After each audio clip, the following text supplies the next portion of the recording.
باللہ من الشیطان الرجیم بسم اللہ الرحمن الرحیم الحمد للہ رب العالمین الرحمن الرحیم مالک یوم الدین ایاک نعبد و ایاک نستعین اہدنا الصراط المستقیم صراط الذین انعمت علیہم غیر المغضوب علیہم ولا الضالین آمین۔ ناظرین، ماہ صیام، ماہ رمضان، ماہ قرآن آپ سب کو مبارک ہو۔ آج پہلی رات ہے، پہلے پارے کا خلاصہ آپ کے سامنے بیان کیا جائے گا۔ اختصار کے ساتھ پارے پر ایک طائرانہ نظر ڈالی جائے گی اور اس کے بعد ان میں سے 2 مضامین پر قدر تفصیلی گفتگو ہوگی۔ پہلی سورت سورۃ الفاتحہ ہے۔ یہ قرآن کا اوپننگ چیپٹر ہے۔ کائنات کی 3 عظیم حقیقتوں کا ذکر اس میں شروعات میں آیا ہے۔ کائنات کی سب سے بڑی حقیقت خدائے رب ذوالجلال والاکرام ہے۔ پھر کائنات کا وجود خود ایک بڑی حقیقت ہے، اور اس کائنات میں انسان اور اس کا مقام، اس صورت کے اندر اس ٹرائنگل کا تذکرہ آیا ہے، جس میں اپیکس، جس میں خدا سب سے بلند ہے۔ خدا کا تعلق کائنات سے بھی ہے، خدا کا تعلق انسانوں سے بھی ہے۔ انسان اور کائنات پیرالل لائن میں ہی، اور دونوں کا ورٹیکل ریلیشن شپ خدا تعالیٰ سے ہے۔ فلاسفرز، متکلمین ہمیشہ اس گتھی کو سلجھانے میں سرگرداں رہے کہ انسان کا مقصد حیات کیا ہے۔ اس صورت نے بتا دیا کہ مقصد حیات اس کے سوا کچھ نہیں کہ انسان خدا کی بندگی کرے۔ یا ایھا الناس اعبدوا ربکم الذی خلقکم والذین من قبلکم لعلکم تتقون۔ اے لوگو، اس رب کی عبادت کرو جس نے تم کو بھی پیدا کیا اور تمہارے آبا و اجداد کو بھی پیدا کیا تاکہ تم برے انجام سے بچ سکو۔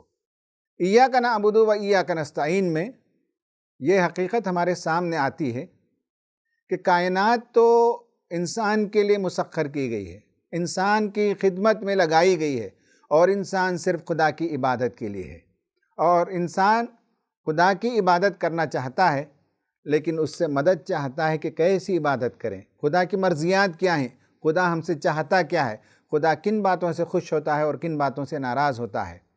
تو ایک طرف سے ہم اس سے استعانت طلب کرتے ہیں، اور دوسری طرف ہم کہتے ہیں کہ ہم تیری ہی بندگی کرنا چاہتے ہیں۔ اب یہ ہے کہ اس دنیا سے لے کر آخرت تک کا ایک سیدھا راستہ ہے جو شارٹیسٹ لائن ہو سکتا ہے، وہ صراط مستقیم ہے، اس پر ہمیں چلا تاکہ یہاں سے نکلے ہماری روح تو پھر تیری مرضیات ہمیں ملے اور جنت میں ہمارا داخلہ ہو۔ اس راستے میں چلتے ہوئے جو ڈیویشنز آتے ہیں اس سے ہمیں بچا۔ یہ گویا کہ ایک دعا ہے، اور دعا میں ہدایت طلب کی جا رہی ہے۔ اس کا جواب پورا قرآن مجید ہے۔ سورہ بقرہ کی شروعات ہوتی ہے الف لام میم ذالک الکتاب لا ریب فیہ ھدی للمتقین۔ حروف مقطعات کے ساتھ یہ سورت شروع ہوتی ہے، جس میں قرآن کے غلبے کی، نبی کریم صلی اللہ علیہ وسلم کے رسالت کامیابی سے ہمکنار ہونے کی بشارت ہے۔ یہ کتاب ہے، تمہارے لیے ہدایت ہے جسے تم نے طلب کی۔ اس پارے کے اندر 16 رکوع آتے ہیں۔ پہلا رکوع کے اندر اللہ تبارک و تعالیٰ نے بتایا کہ اس کتاب سے فائدہ اٹھانے کے لیے کون کون سی صفات کا ہونا ضروری ہے۔ اس کے بعد دوسرے رکوع میں اللہ تبارک و تعالیٰ نے بتایا کہ اس سے بعض لوگ استفادہ نہیں کر پاتے، ان کے قلوب پر مہر لگ گئی ہے، سیلڈ ہارٹس کون ہوتے ہیں، ان کے کیا صفات ہیں۔ تیسرے رکوع میں بتایا گیا کہ اسی خدا کی بندگی کرو جس نے تمہیں پیدا کیا، اس نے تمہاری ہدایت کا سامان کے قرآن بھیجا۔ اگر اس قرآن کے من جانب اللہ ہونے پر تمہیں شک ہے تو اس قرآن میں جو صورتیں پائی جاتی ہیں ان میں سے ایک صورت جیسی صورت بنا کر لاؤ، ورنہ جہنم کی آگ کے لیے تیار ہو جاؤ، بچو اس سے، اپنے آپ کو بچاؤ۔ چوتھے رکوع میں بتایا گیا کہ اللہ تبارک و تعالیٰ نے ہدایت کا وعدہ اس دن سے کیا جب حضرت آدم علیہ السلام کی پیدائش ہوئی اور فرشتوں اور اللہ رب العالمین کے درمیان بات چیت ہوئی۔ شیطان نے سجدہ کرنے سے انکار کر دیا، باقی فرشتوں نے سجدہ کیا۔ حضرت آدم علیہ السلام کو جب زمین پر بھیجا جا رہا تھا تو اللہ تبارک و تعالیٰ نے وعدہ کیا، فَإِمَّا يَأْتِيَنَّكُم مِّنِّي هُدًى وَمَن تَبِعَ هُدَايَ فَلَا خَوْفٌ عَلَيْهِمْ وَلَا هُمْ يَحْزَنُونَ۔ بار بار میں تمہیں ہدایت بھیجتا رہوں گا، جو اس کی اتباع کریں گے ان کے لیے کوئی خوف اور غم کا مقام نہیں ہوگا۔ اس کے بعد رکوع نمبر 5 میں بنی اسرائیل کو بہت ہی دل سوزی کے ساتھ نصیحت کی گئی کہ تم راہ راست پر آ جاؤ، نعمتوں کو یاد کرو، اللہ تبارک و تعالیٰ نے تمہیں کیسی کیسی نعمتیں عطا کی لیکن تم نے اسے فراموش کر دیا۔ اس کے بعد رکوع نمبر 6 سے رکوع نمبر 15 تک بنی اسرائیل کا جو زوال ہے اس پر تفصیل سے گفتگو ہوئی، کیا کیا ان کے جرائم ہیں، ان کا فرد قرارداد جرم پیش کیا گیا، ان کا چارج شیٹ پیش کیا گیا اور گن کر بتایا گیا کہ تم نے یہ کیا، یہ کیا، یہ کیا، یہ جرم کیا۔ اس کے نتیجے میں اب تم دنیا میں ہدایت کے علمبردار نہیں ہو اور اس کے نمائندہ نہیں ہو، اور دنیا کی قیادت اور امامت کا جو رتبہ تمہیں حاصل تھا وہ اب تم سے چھین لیا جا رہا ہے۔ اور آخر میں 2 رکوع حضرت ابراہیم علیہ السلام، ان کی قد و کاوش، ان کی قربانیاں، ان کا ویژن، اور اس کے نتیجے میں اللہ تبارک و تعالیٰ نے انہیں منصب امامت پر سرفراز کیا۔ کعبۃ اللہ کی تعمیر ہوئی، اس وقت بھی انہوں نے دعا کی کہ اے پروردگار اس بچے سے جو حضرت اسماعیل ان کے ساتھ تھے، اس کی نسل میں سے ایک رسول کو اٹھا جو لوگوں کے درمیان تیری کتاب کی آیتوں کی تلاوت کرے، تیری کتاب کی باتوں کی تعلیم دے، حکمت کی تعلیم دے، لوگوں کی زندگیوں کا تزکیہ کرے۔ یہ دعا 2500 برس کے بعد قبول ہوئی۔ پھر حضرت ابراہیم علیہ السلام نے صرف اتنا نہیں کیا بلکہ جاتے ہوئے اپنے بچوں سے پوچھا کہ تم کس کی عبادت کرو گے، کس مقصد حیات سے تم وابستہ رہو گے۔ پھر اس کے بعد ان کے بیٹوں نے ان کے بچوں سے یہ وعدہ لیا کہ ہمارے بعد تم کس کی عبادت کرو گے، کس مقصد حیات پر تم گامزن رہو گے۔ یہ گویا کہ جس کام کے لیے حضرت ابراہیم علیہ السلام نے قربانیاں دی، اس کے لیے انشور کیا کہ وہ مشن ان کے بعد بھی جاری رہے۔ یہ پورے پارے کا خلاصہ ہے۔ اب اس پارے میں کی لیسنز میں سے جو اہم اسباق میں سے سبق نمبر 1 ہم لیں گے اور وہ ہے سیلف ڈسیپشن۔ قرآن میں یہ بتایا گیا کہ یخادعون اللہ والذین آمنوا وما یخدعون الا انفسهم وما یشعرون۔ بتایا کہ کچھ لوگ ہیں جو اللہ کو دھوکہ دے رہے ہیں، مومنین کو دھوکہ دے رہے ہیں، وما یخدعون الا انفسهم وما یشعرون، انہیں اس بات کا شعور نہیں ہے کہ وہ کسی اور کو دھوکہ نہیں دے رہے ہیں بلکہ سیلف ڈسیپشن کا شکار ہیں، خود فریبی کا شکار ہیں، خود کو وہ دھوکہ دے رہے ہیں۔ حضرات یہ ایک بڑا موضوع ہے۔ انسان کو اللہ تبارک و تعالیٰ نے خیر و شر کے استعداد کو ودیعت کر کے دنیا میں بھیجا۔ وہ اپنے اندر بہت سی کمزوریاں رکھتا ہے، بہت سے شر کا صدور اس سے ہونے لگتا ہے، بہت سی وہ غلطیاں کرتا ہے، بہت سے نقائص اس کی زندگی میں ہوتے ہیں، بہت سی کوششوں میں وہ ناکام ہو جاتا ہے اور بہت سی بری عادتوں کا وہ اسیر ہوتا ہے۔ ایک طرف یہ حقیقت ہے اور ایک طرف یہ حقیقت ہے کہ اندر سے ایک انسٹنکٹ ہے، اندر سے ایک داعیہ ہے جو انسان کو یہ باور کراتا ہے کہ تم بہت نیک ہو، تم بہت اچھے ہو، تم جس کام میں لگے ہوئے ہو وہ بہت نوبل کاز ہے۔ یہ دونوں کے درمیان جو گیپ ہے، اس گیپ کو فل کرنے کے لیے انسان خود فریبی کا سہارا لیتا ہے۔ شروعات میں کچھ عقائد، کچھ خیالات، کچھ آئیڈیاز کے ساتھ زندگی شروع ہوتی ہے اور عملی زندگی کرتے کرتے بہت سی مرتبہ وہ اس سے گر جاتا ہے، اس سے دور ہٹ جاتا ہے۔ اب وہ اپنے آپ سے کہنے لگتا ہے کہ اس دنیا میں یہی کچھ ممکن ہے، ان حالات میں ایسا ہی جیا جا سکتا ہے، میں جو کچھ کر رہا ہوں وہی مجھ سے ممکن ہے۔ یہ خود فریبی کے جنم کا راستہ ہے۔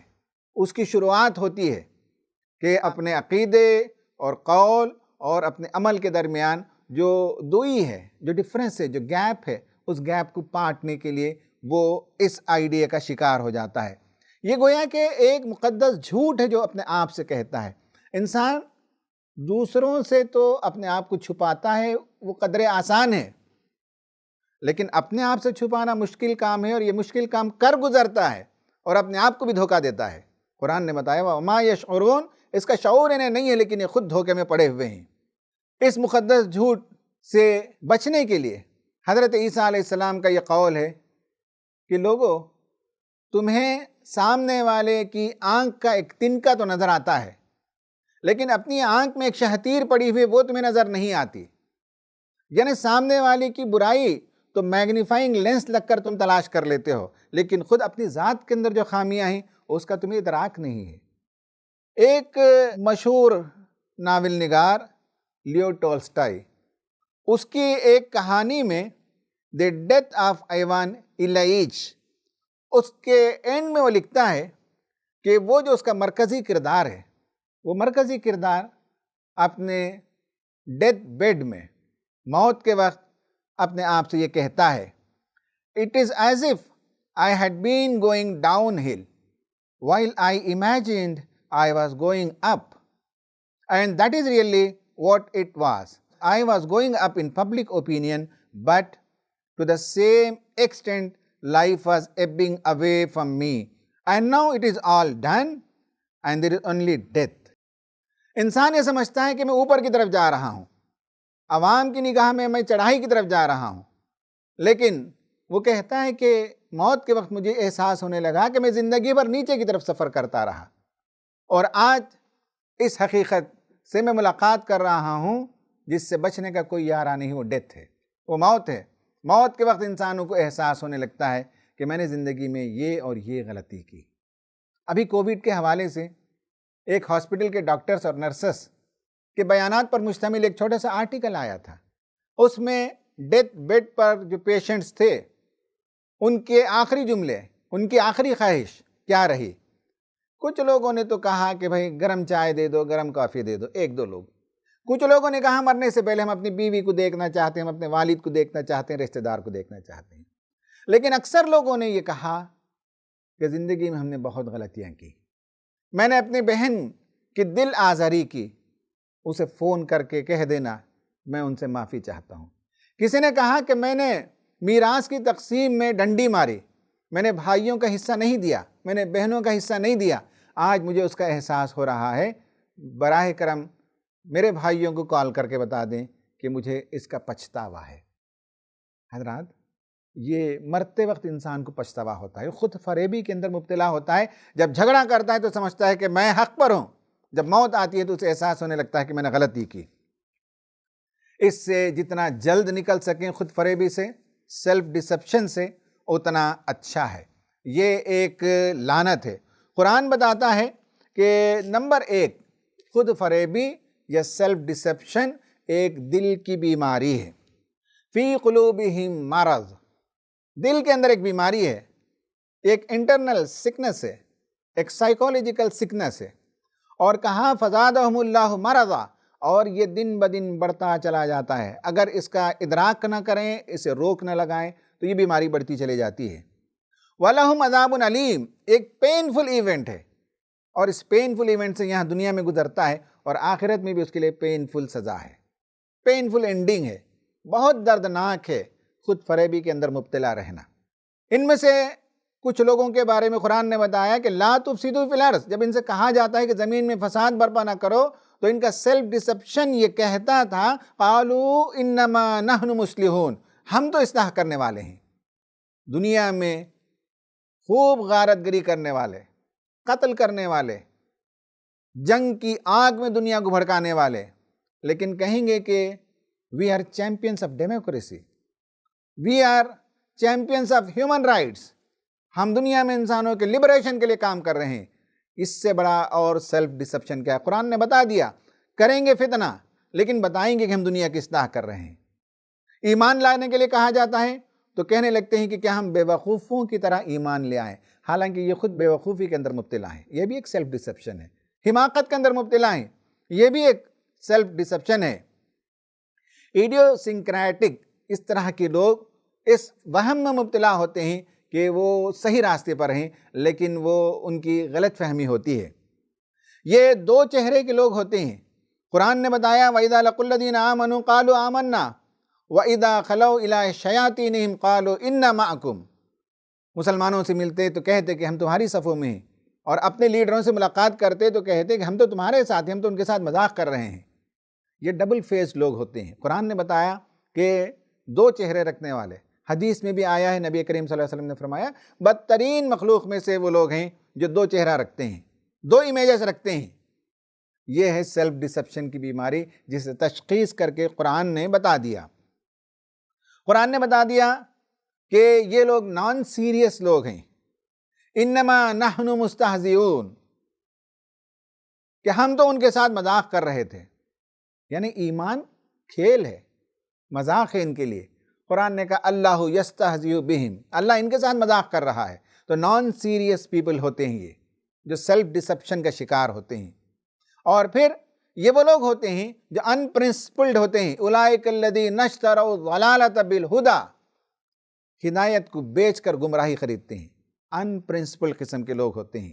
اور پھر جو سیلف ڈسپشن کا، خود فریبی کا شکار ہوتے ہیں، وہ ایک معنوں میں بہرے، گونگے اور اندھے ہوتے ہیں۔ سم بکم عمی فہم لا یرجعون، اب یہ پلٹ کر آنے والے نہیں۔ جو خود فریبی کی آخری انتہا پر پہنچ جاتے ہیں، پلٹ کر آنا ممکن نہیں۔ اس لیے قرآن بتاتا ہے کہ جتنا جلد پلٹ کر آ سکو پلٹو، توبہ کرو۔ حضرات، ایکشن پلان یہ ہے کہ ہم بھی یہ غور کریں اس رمضان کے راتوں میں کہ کہیں ہم خود فریبی کے اندر مبتلا تو نہیں ہیں۔ ہم اپنے آپ کو بہت نیک باور کراتے ہوں، لیکن گناہوں کے دلدل میں کہیں پھنسے ہوئے تو نہیں ہیں۔ ہم دنیا کو تو بتاتے ہیں کہ ہم بڑی صلاحیت والے آدمی ہیں، لیکن صلاحیتوں کو پیدا کرنے کی ہم نے کوئی کوشش ہی نہیں کی۔ ہم دنیا کو بتاتے ہوں گے کہ ہم بہت صاحب علم ہیں، لیکن ہم لکیر کے فقیر ہیں، وہی پرانی باتوں کو پیٹتے رہتے ہیں، اور کبھی قرآن کا، حدیث کا گہرائی کے ساتھ مطالعہ نہیں کیا اور حالات پر اس کا انطباق نہیں کیا۔ کہیں ہم اس خود فریبی کے اندر تو مبتلا نہیں ہیں؟ کہیں ہم اس خود فریبی کے اندر مبتلا تو نہیں کہ ہم لوگوں کو تو بتاتے ہوں کہ ہم بہت کریٹیو ہیں، لیکن کوئی کریٹیوٹی ہمارے اندر موجود نہ ہو؟ ہم عاشق رسول کہتے ہوں، لیکن خدا ہمارے اندر نبی کریم صلی اللہ علیہ وسلم کے اسوے پر چلنے کے لیے کوئی ذوق اور شوق نہ پایا جاتا ہو۔ رمضان کی راتوں میں اپنا جائزہ لیں، جلد از جلد ان سب چیزوں کو نوٹ کریں، اس سے باہر آنے کے لیے اللہ سے دعا کریں، اور ایک ایک کر کے اس خود فریبی کے نکات سے باہر نکل کر ہم وہ بنیں جو ہیں، غلطیوں کو تسلیم کریں اور مانیں کہ یہ کمزوری ہے ہمارے اندر، اور اس سے باہر نکلنے کے لیے کوشش کرنی ہوگی، اور ایک نیا نیو یو بنانے کے لیے ہمیں اقدام کرنا پڑے گا۔ حضرات، آج دوسرا جو نکتہ ہے وہ ہے حضرت ابراہیم علیہ السلام کا تذکرہ اللہ تبارک و تعالیٰ نے جس انداز سے کیا، اس سے معلوم ہوتا ہے کہ لیڈرشپ کے لیے کچھ صفات چاہیے۔ وَإِذِ ابْتَلَىٰ إِبْرَاهِيمَ رَبُّهُ بِكَلِمَاتٍ فَأَتَمَّهُنَّ قَالَ إِنِّي جَاعِلُكَ لِلنَّاسِ إِمَامًا۔ اللہ تبارک و تعالیٰ نے حضرت ابراہیم علیہ السلام کو بہت سی آزمائشوں سے گزارا۔ یہ سبق نمبر 2 ہے، کی لیسن نمبر 2 ہے، اور وہ ہے ٹرانسفارمیشنل لیڈرشپ۔ وہ لیڈر جو زندگیوں کے اندر انقلاب برپا کرتا ہو۔ حضرت ابراہیم کی مثال دی کہ مشکلات سے اللہ نے انہیں گزارا، آزمائشوں سے گزارا، اور ان سب سے گزرنے کے بعد اللہ تبارک و تعالیٰ نے یہ ٹائٹل انہیں دیا، قال انی جاعلک للناس اماما، میں تمہیں لوگوں کا امام بناتا ہوں۔ حضرت ابراہیم علیہ السلام دنیا میں معروف و معلوم تاریخ میں پہلے نبی ہیں جن کا ایک گلوبل ویژن تھا، جنہوں نے عالمی سطح پر تحریک کو پھیلانے کا منصوبہ بنایا اور اپنے بچوں کو انٹرنیشنل ٹریڈ اور کاروان کے روٹس پر بٹھایا۔ اپنے بھتیجے کو ایک جگہ بٹھایا، حضرت اسماعیل کو ایک جگہ بٹھایا، حضرت اسحاق کو ایک جگہ بٹھایا، اور اپنے ایک اور بیٹے مدین کو ایک جگہ بٹھایا۔ 4 راستوں میں گویا کہ اگر جیوگرافیکلی دیکھیں گے تو ایک روٹ جو ساؤتھ سے یمن سے شروع ہو کر ملک شام تک جاتا ہے، سیدھا راستہ، اور ایک راستہ چائنا سے ہوتے ہوئے گزر کر، عراق سے ہوتے ہوئے مختلف علاقوں سے گزر کر وہ جاتا تھا ملک مصر تک۔ اس روٹ پر حضرت ابراہیم نے اپنے 4 بچوں کو بٹھایا۔ ایک گلوبل ویژن تھا کہ یہ تعلیمات خدا کی ان کاروان کے جانے والوں تک پہنچے، اس کے نتیجے میں آٹومیٹیکلی یہ دین اور یہ اسلام کی تعلیمات ان کے شہروں اور ان کے گاؤں تک پہنچ جائے گا۔ اس گلوبل ویژن کے ساتھ وہ آئے۔ حضرت ابراہیم علیہ السلام جو ٹرانسفارمیشنل لیڈر ہیں، قرآن کا مطالعہ بتاتا ہے کہ اس کے لیے ضروری ہے کہ نمبر 1 یہ ہے کہ ایک ویژن ہونا چاہیے، بہت دور رس نگاہ ہونی چاہیے۔ حضرت ابراہیم علیہ السلام نے اپنے بچے کو اسماعیل کو لا کر کعبۃ اللہ کے پاس یا مکے میں بسایا تو بواد غیر ذی زرع عند بیتک المحرم، ایسی جگہ لا کر میں بسا رہا ہوں جہاں ایک گھاس پھوس کا دانہ نہیں اگتا، ایک تن کا نہیں اگتا، لیکن اللہ تعالیٰ کے گھر کو بنایا اور انہیں یقین تھا کہ یہ مرکز بنے گا، اور آج تک وہ توحید کا مرکز ہے، اور توحید کے پروانے اس شمع کے اطراف گھومنے کے لیے دنیا کے کونے کونے سے 4000 برس سے لگاتار چلے آ رہے ہیں۔ یہ ویژن نہیں تو اور کیا ہے؟ یہ ویژن کعبۃ اللہ کو بناتے ہوئے ان کے پاس تھا۔ یہ ویژن کہ اس بچے سے، حضرت اسماعیل کی اولاد میں سے ایک رسول اٹھے، ایک امت اٹھے، اور رسول کا یہ اور یہ کام ہو، یہ ایک بڑا ویژن تھا۔ اور ویژن کے ڈیٹائلز بھی تھے کہ رسول اللہ کے کام کیا ہوں گے، اس کا بھی تذکرہ ان کی دعا میں ملتا ہے۔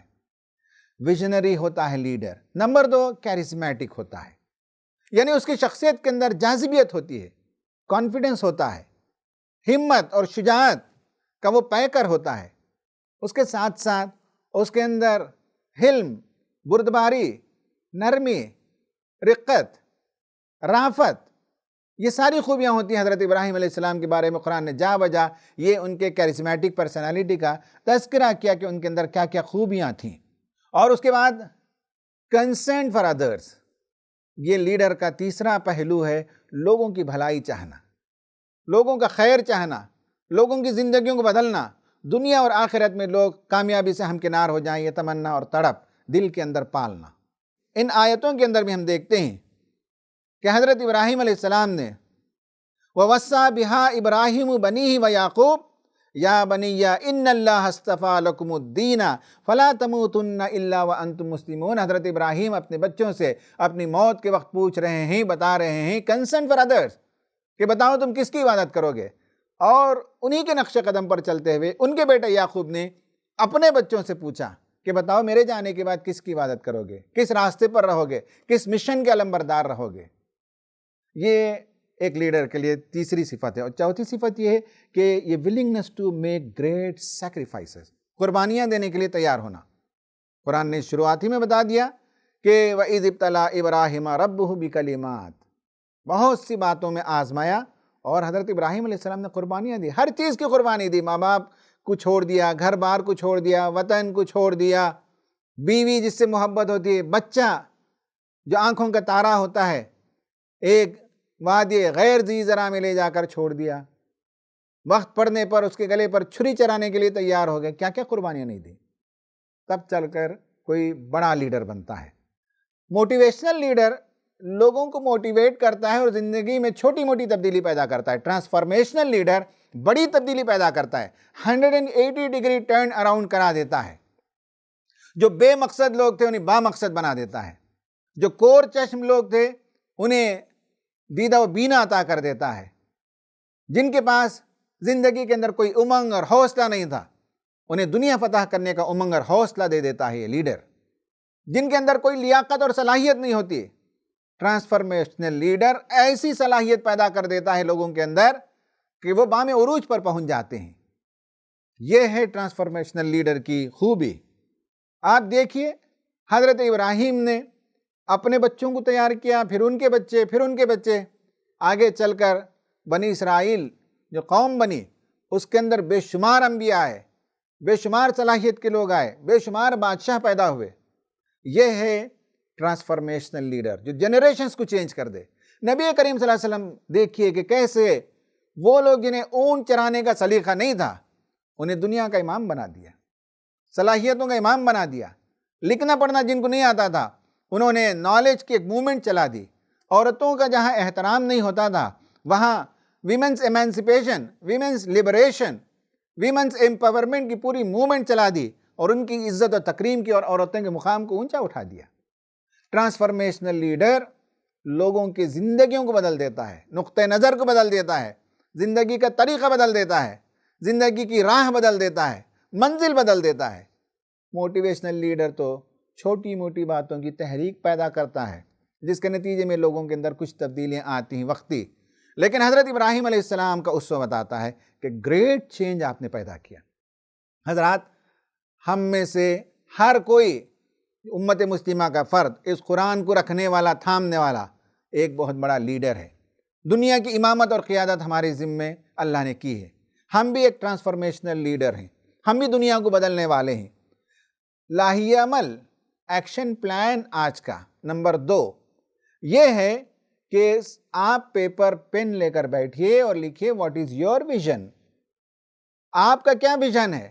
آپ اپنی زندگی میں کون سا معرکہ سر کرنا چاہتے ہیں، کون سا کام انجام دینا چاہتے ہیں؟ آپ لکھیے کہ آپ کا ویژن کیا ہے۔ ہاؤ کیرزمیٹک آر یو، آپ کی شخصیت کے اندر کتنی جاذبیت ہے، کیا خوبیاں ہیں، اس کا جائزہ لیجیے۔ اگر نہیں تو ان چیزوں کو پیدا کیجیے، حضرت ابراہیم کے اسوے کو، انبیاء کے اسوے کو اپنے اندر پیدا کریں۔ Are you concerned about the country and its welfare, کیا آپ کو اس ملک سے اور اس کی بھلائی سے دلچسپی ہے؟